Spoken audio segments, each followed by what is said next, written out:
Wan pendam no ne bahaba pinyap maham tenge ka Israel sa sisin yikilen no ka Hamas. Palat sispa ngutam kisipai ka Israel kila kelon yap nadu balastang ka grau invasion persya ikilen no ka Hamas ha Gaza penpau kisipai ka Israel henin ka singin kong. Tongin ya sengap iki kubor ki bakam benya. Kublei pi baro ing piang sobahai pi sa sisin kisyakan ka kubor jongi ka bamental ing bakan ka channel jongi kana kitiar. Kisipai jongka Israel menaga siningkong menta katayo kala penpau bahdu sispa ngutam kisipai jongka kila kelon yap nadu balastang kajing yartma nakendeu persya iki erang ka Hamas kelengki benta jongka Gaza.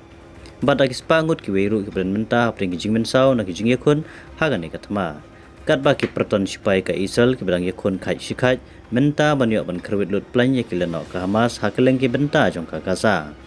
Nakal yang ke erang ka Hamas ru ki bedang yai pen terpengsa banjele persya ya ka Israel wala menta kidon haga jingkut lat ka bakrau banyo ban pelim ya ka Israel ta ka besuk. Nakal yang jong ka Israel leng bau defense minister Yob Galan haba penpau ya ki jingkren jong syakilap tai kubor ulama hamjuri ki erang ka Hamas pakan bahai ki bakin pendam no ilade berkam tam ya ukli jong ka ya sinwar uba ka Israel kalak thong bahai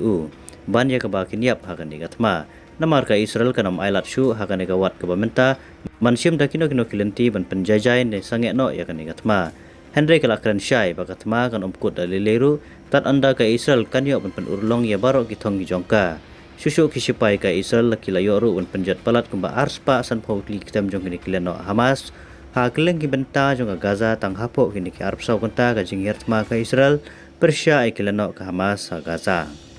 Susu ka Israel kalapan pauru da ka basyai kedar bakatma kan omkut setia Henry kan yai peteng bej wala da kan simpor da ki banairu kat ba kampat la ban panjat hitiau yakine kileno ka Hamas.